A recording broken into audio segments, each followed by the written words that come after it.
Hello friends, N K online learning YouTube channel पर आप सभी का स्वागत है। मैं डॉक्टर वीरेंद्र संतानी आपको बेसिक इलेक्ट्रिकल इंजीनियरिंग के बारे में पढ़ाऊंगा। आइए देखते हैं। Topic is superposition theorem. Superposition theorem की अगर हम बात करते हैं तो हम सबसे पहले स्टेटमेंट देखेंगे सुपरपोजिशन थ्योरम का कि what is the statement of superposition theorem. Then we will discuss the explanation of theorem with the suitable examples and then we have to carry it out the numerical based upon the superposition theorem.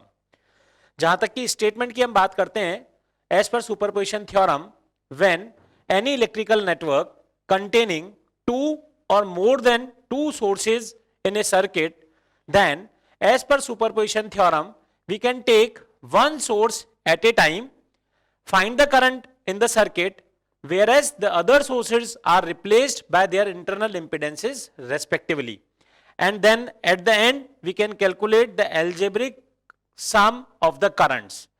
क्या मतलब होता है कि superposition theorem में अगर दो या दो से ज्यादा सोर्सेज अवेलेबल हैं तो हम एट ए टाइम एक टाइम पर एक सोर्स को कंसीडर करेंगे। सर्किट में एक सोर्स को कंसीडर करते हुए जहां भी हमें करंट कैलकुलेट करनी है वहां करंट कैलकुलेट करेंगे, वेयर अदर सोर्सेज जो दूसरे सोर्सेज हैं उनको उनके इंटरनल इंपीडेंस से रिप्रेजेंट करेंगे और अंत में हम करंट्स का बीजगणितीय योग कर देंगे। जैसा कि अगर मैं एग्जाम्पल की बात करता हूं तो we can take one example, that is in this particular circuit see we have two sources. One source is 24 volt voltage source, whereas the other source is 6 ampere current source. That means in superposition theorem what we have to do is we have to calculate the current in this 4 ohm resistance by the help of superposition theorem. तो हम क्या करेंगे, जैसा कि मैंने आपको कहा, हम एट ए टाइम पहली बार में एक सोर्स को कंसीडर करेंगे और दूसरे सोर्स को उसके इंटरनल इंपीडेंस से रिप्रेजेंट करेंगे। देखिए, तो हम क्या करेंगे, फर्स्ट स्टेप में हम 24 वोल्ट वोल्टेज सोर्स के वोल्टेज सोर्स को कंसीडर करेंगे। तो मैंने किया स्टेप वन। स्टेप वन में क्या है, when 24 volt voltage source acting alone, when 24 volt voltage source acting alone, तो हमने क्या किया, जो करंट सोर्स था उसका इंटरनल इंपीडेंस होता है इनफाइनाइट, तो इसलिए हमने इसको क्या कर दिया, करंट सोर्स को हमने यहां पर ओपन कर दिया। बाकी पूरा सर्किट हमने वैसा का वैसा ही रखा, that is 24 volt voltage source, ये 4 ओम का रेजिस्टेंस, ये 4 ओम का रेजिस्टेंस, ये 2 ओम का रेजिस्टेंस, और इसको हमने ओपन कर दिया। जैसा कि मैंने कहा कि करंट सोर्स का इंटरनल इंपीडेंस जो है वो इनफाइनाइट होता है, इसलिए हमने इसको ओपन कर दिया। तो जब हमने इसको ओपन किया, हमारा पर्पस था कि इस 4 ओम सर्किट, 4 ओम जो रेजिस्टेंस है हमारा, उसमें हमें करंट फाइंड आउट करनी है। तो हमने ये बोला कि जब 24 वोल्ट वोल्टेज सोर्स सर्किट में है तो हमने ये माना कि इस 4 ओम रेजिस्टेंस में I1 करंट फ्लो हो रहा है। तो देखिए क्या होगा कि इस 24 वोल्ट से I1 करंट निकलेगा, वो I1 इधर आएगा, इधर नहीं जाएगा क्योंकि यहां पे सर्किट क्या है, ओपन है। तो ये I1 करंट पूरा का पूरा इस तरह से इस लूप में फ्लो होगा। तो इस I1 की वैल्यू क्या हो जाएगी, I1 becomes 24 that is voltage upon total resistance form by this circuit. इस सर्किट का टोटल रेजिस्टेंस कितना है, 4 और 4 आपस में कैसे हो गए, सीरीज में हो गए। तो जब भी रेजिस्टेंस सीरीज में हो जाएंगे तो टोटल आपका सीरीज में रेजिस्टेंस क्या हो जाएगा, 4 + 4। तो आपकी I1 करंट हो गई 24 divided by 4 + 4, that means 24/8, that means 3 ampere. Superposition theorem लगाते वक्त हमें एक ध्यान और रखना है, जैसा कि मैंने कहा था कि इसमें क्या करते हैं, करंट्स का बीजगणितीय योग करते हैं। तो हमें यहाँ पे 4 ओम जो रेजिस्टेंस है उसमें करंट फाइंड आउट करनी थी। तो मैंने जो ये 3 एम्पियर यहाँ पे लिखा, उसमें मैं ये डायरेक्शन का कि किस डायरेक्शन में करंट फ्लो हो रही है उसका बिल्कुल ध्यान रखूंगा, और इसीलिए मैंने क्या किया है, 3 एम्पियर के नीचे मैंने एरो बनाया है। एरो इंडिकेट्स कि ये करंट क्या है, डाउनवर्ड्स डायरेक्शन में फ्लो हो रही है। तो हमने पहले कंसीडर किया when 24 volt voltage source acting alone. Second step में हम क्या करेंगे, step second is when 6 ampere current source acting alone, when 6 ampere current source acting alone means, इसका मतलब क्या हुआ कि जब सर्किट में केवल 6 एम्पियर का करंट सोर्स कंसीडर करेंगे तब इस 4 ओम में रेजिस्टेंस में करंट कैसी होगी। तो देखिए आपका सर्किट क्या बनेगा, ये जो 24 वोल्ट का वोल्टेज सोर्स है इसको हम शॉर्ट कर देंगे, ये 4 ओम का रेजिस्टेंस हो गया, ये आपका 4 ओम का रेजिस्टेंस हो गया, ये आपका 2 ओम का रेजिस्टेंस हो गया, और यहां पे मैंने क्या किया, 6 एंपियर का करंट सोर्स को मैंने कंसीडर कर दिया। तो अब मैं क्या करूंगा कि ये 6 एंपियर करंट सोर्स से जो करंट निकलेगी, डेफिनेटली ये करंट कितनी होगी, 6 एंपियर। अब ये जो 6 एंपियर करंट यहां से आ रहा है, इसमें से कुछ करंट यहां जाएगा, कुछ करंट यहां जाएगा। पहले तो अपन ये बात करते हैं फिर से कि हमने इसको शॉर्ट क्यों किया। तो मैं क्या बोल रहा हूं कि जब हम केवल 6 एंपियर करंट सोर्स को कंसीडर करेंगे तो उस टाइम पे हमने क्या किया, 24 वोल्ट का जो वोल्टेज सोर्स था उसको शॉर्ट किया। क्यों शॉर्ट किया, क्योंकि इसका आइडियल इंपीडेंस, इंटरनल इंपीडेंस 0 होता है। तो जब हमने केवल 6 एंपियर के करंट सोर्स को कंसीडर किया तो मैंने इसको क्या कर दिया, शॉर्ट कर दिया, क्योंकि इसका आइडियल इंटरनल इंपीडेंस 0 होता है। अब अपना क्वेश्चन क्या था, we have to calculate the current in 4 ohm resistance. तो मैंने यहां से देखा कि 6 एंपियर करंट सोर्स से जो करंट आएगी, डेफिनेटली 2 ओम में करंट कितनी जाएगी, 6 एंपियर ही जाएगी। जब ये 6 एंपियर करंट यहां से आई, कुछ यहां गई और कुछ यहां गई, तो देखिए इसमें क्या दिखाई दे रहा है कि 6 एंपियर करंट जब यहां पे जाएगी तो इधर भी यहां पे 4 ओम का रेजिस्टेंस है और इधर भी 4 ओम का रेजिस्टेंस है। हमारा पर्पस क्या था, इस 4 ओम में करंट को कैलकुलेट करना।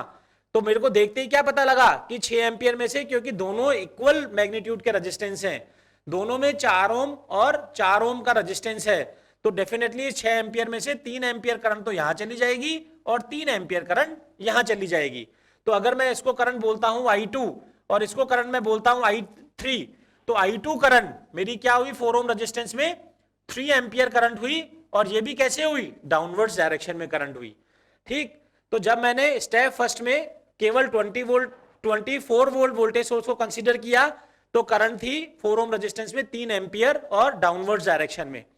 स्टेप 2 में जब मैंने 6 एंपियर के करंट सोर्स को कंसीडर किया तब भी मेरी करंट 4 ओम रेजिस्टेंस में कितनी आई, डाउनवर्ड्स डायरेक्शन में 3 एंपियर।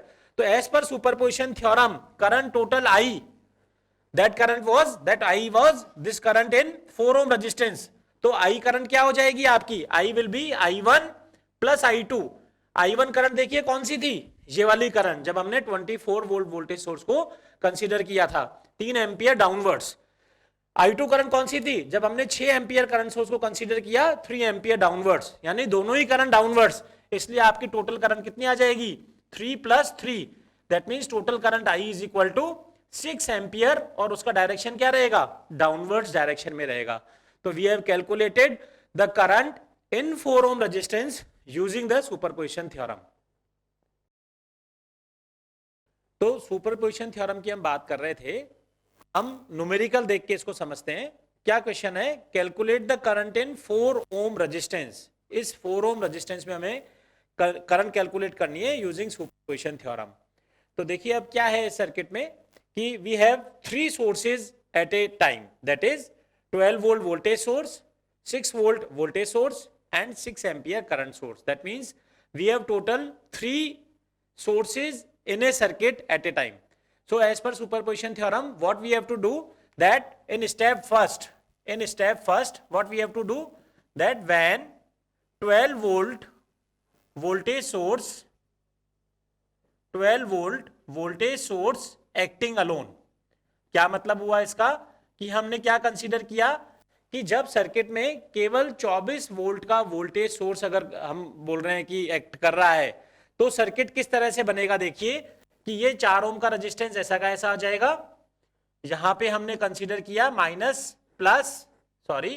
प्लस माइनस 12 वोल्ट, यहां हमने इस करंट सोर्स को ओपन कर दिया, फिर ये आपका 8 ओम का रेजिस्टेंस हमने ये कंसीडर कर लिया ऐसे, और 6 वोल्ट का जो आपका वोल्टेज सोर्स था वो हमने उसको शॉर्ट कर दिया। क्या किया, जब हम 12 वोल्ट के वोल्टेज सोर्स को कंसीडर कर रहे हैं तो यहां +-12 वोल्ट, तो ऐसा कैसा हमने कर दिया +-12 वोल्ट। इस 6 एंपियर के करंट सोर्स को ओपन क्यों किया, क्योंकि करंट सोर्स का आइडियल इंटरनल इंपेडेंस होता है इनफाइनाइट, तो इनफाइनाइट दिखाने के लिए हमने क्या कर दिया, इसको ओपन कर दिया, और ये 6 वोल्ट का जो वोल्टेज सोर्स था उसको हमने शॉर्ट कर दिया। हमारा क्वेश्चन क्या था कि we have to calculate the current in 4 ohm resistance. तो देखिए प्लस से ये करंट आई यहां से और ये यहां आएगी, और डेफिनेटली ये करंट जो है इस तरह से लूप में फ्लो होती रहेगी। इस करंट को मैंने बोल दिया करंट I1। तो करंट I1 क्या बनेगा, देखिए I1 विल बी, वोल्टेज तो हमारा टोटल है 12 और रेजिस्टेंस कितना है 4 + 8, क्योंकि दोनों में क्या है करंट I1 फ्लो हो रहा है। अगर दोनों में ही करंट I1 फ्लो हो रहा है, इसका मतलब ये दोनों रेजिस्टेंस कैसे हो जाएंगे, सीरीज में कनेक्ट हो जाएंगे। तो आपका टोटल रेजिस्टेंस हो जाएगा 4 + 8, यानी आपकी I1 करंट जो हो गई वो क्या हो जाएगी 12/12, दैट इज 1 एम्पियर। और जैसा कि हमने कहा था कि सुपरपोजिशन थ्योरम कैलकुलेट करते वक्त करंट की डायरेक्शंस को हमें ध्यान में रखना होता है। तो जब 12 वोल्ट वोल्टेज सोर्स की हमने कंसीडर किया, तो इस 4 ओम में करंट कैसी जा रही है, अपवर्ड डायरेक्शन में। तो यहां पे मैंने इसको एरो ऊपर दिखा के और मैंने इसको बॉक्स में जो है बंद कर दिया कि स्टेप फर्स्ट में जब 12 वोल्ट वोल्टेज सोर्स अकेला सर्किट में वर्क कर रहा है, तो 1 एम्पियर करंट जो है वो अपवर्ड डायरेक्शन में फ्लो हो रहा है। अब स्टेप सेकंड में हम क्या करेंगे, इन दोनों में से किसी को भी हम कंसीडर कर लेते हैं। तो स्टेप 2 में मैं बात करता हूं कि when 6 volt voltage source acting alone, 6 volt voltage source acting alone, तो मैंने क्या किया, इस सर्किट में 6 वोल्ट वोल्टेज सोर्स अगर कंसीडर करेंगे तो उस टाइम पे हम क्या करेंगे, इस 12 वोल्ट के वोल्टेज सोर्स को हम शॉर्ट कर देंगे और इस 6 एम्पियर के करंट सोर्स को हम ओपन कर देंगे। तो देखिए हमारा सर्किट क्या बन जाएगा कि सबसे पहले हम क्या करें कि इस वोल्टेज सोर्स को हमने कंसीडर किया, इधर माइनस इधर प्लस 6 वोल्ट, देन ये हमारा 8 ओम का रेजिस्टेंस ये ऐसा कैसा आ गया। इसके बाद ये जो करंट सोर्स है इसको हमने ओपन कर दिया, उसके बाद जो है ये 4 ओम का रेजिस्टेंस ऐसा का ऐसा आ गया, और ये जो वोल्टेज सोर्स था 12 वोल्ट का उसको हमने शॉर्ट कर दिया। मींस यहां पर माइनस यहां पे प्लस 6 वोल्ट, ये आपका 6 एम्पियर का जो करंट सोर्स है इसको हमने ओपन कर दिया, और ये 12 वोल्ट का वोल्टेज सोर्स है यहाँ पे इसको हमने शॉर्ट कर दिया, और ये आपका 4 ओम का रेजिस्टेंस ऐसा कैसा सर्किट में आ गया। तो देखिए अब क्या होगा, 6 वोल्ट के वोल्टेज सोर्स में प्लस में से हम करंट हमेशा ये बोलते हैं कि प्लस में से करंट निकलेगी, तो ये प्लस में से यहां से करंट निकली, 8 ओम के रेजिस्टेंस से करंट गई, मैंने इस करंट को माना I2। तो जब ये करंट I2 यहां आएगा तो यहां कुछ भी करंट फ्लो नहीं होगा, क्योंकि ये सर्किट यहां से क्या है ओपन सर्किट है। तो ये करंट I2 पूरा का पूरा जो करंट है इस तरह से इस लूप में जो है रोटेट होगा। तो इस I2 की वैल्यू क्या होगी, देखिए I2 will be, voltage is 6 volt and total resistance is 8 + 4, again the current which is flowing in this circuit is I2, और वो जो I2 करंट है 8 ओम और 4 ओम दोनों में जो है सेम करंट फ्लो हो रही है। तो अगेन आपका क्या हो जाएगा 8 + 4, यानी आपकी टोटल करंट हो गई 6/12 एम्पियर। इसका मतलब क्या हो गया कि आपका I2 जो है वो हो गया 0.5 एम्पियर, और इसकी डायरेक्शन क्या है देखिए डाउनवर्ड्स। इसको भी मैंने बॉक्स में जो है सर्किल कर दिया कि अब जो इस 4 ओम रेजिस्टेंस में करंट फ्लो हो रही है वो डाउनवर्ड डायरेक्शन में है। देखिए पहले ये करंट कैसे फ्लो हो रही थी, अपवर्ड डायरेक्शन में ऊपर, अब कैसे फ्लो हो रही है डाउनवर्ड डायरेक्शन में नीचे की तरफ, जब हमने 6 वोल्ट के वोल्टेज सोर्स को कंसीडर किया है। अब हम स्टेप थर्ड में क्या करेंगे, when this 6 ampere current source acting alone, तो मैं यहीं पे इसको लिख लेता हूं। स्टेप थर्ड में हम क्या करेंगे कि when 6 ampere current source, when 6 ampere current source acting alone, when 6 ampere current source acting alone, तो इसका सर्किट जो है मैं ऊपर बना देता हूं, क्या बनेगा देखिए कि यहां पे हमने इसको 4 ओम रेजिस्टेंस ऐसा का ऐसा रखा, फिर हमने इस वोल्टेज सोर्स को शॉर्ट कर दिया, यहां पे 6 एम्पियर का जो करंट सोर्स है दिस इज 6 एम्पियर, यहां पे जो है 8 ओम का रेजिस्टेंस ऐसा का ऐसा आ गया, और यहां पे मैंने इसको शॉर्ट कर दिया। तो आपका जो सर्किट बना कि ये 6 एम्पियर का करंट सोर्स हो गया, ये 4 ओम रेजिस्टेंस हो गया, ये आपका 8 ओम रेजिस्टेंस हो गया, इस 6 वोल्ट वाले वोल्टेज सोर्स को भी मैंने शॉर्ट कर दिया, और यहां पे मैंने 12 वोल्ट वोल्टेज मैंने दिया। तो देखिए अब हमारा पर्पस क्या है कि 6 एम्पियर में से जो ये करंट यहां से आएगी, यहां दोनों तरफ करंट क्या होगी, स्प्लिट होगी, कुछ करंट यहां जाएगी, कुछ करंट यहां जाएगी। हमारा पर्पस क्या था, we have to calculate the current in this 4 ohm resistance. तो यहां से मुझे दिखाई दे रहा है कि अगर ये 6 एम्पियर करंट यहां से आई, कुछ इधर गई और कुछ इधर गई, तो डेफिनेटली यहां पे क्या है कि ये दोनों पैरेलल में है, और हमने पढ़ा हुआ है कि पैरेलल में क्या होता है, वोल्टेज सेम होता है। इसका मतलब 6 एम्पियर में से 4 एम्पियर करंट तो यहां जाएगी, ताकि 4 4 जा 16 वोल्ट तो वोल्टेज यहां पे हो जाएगा।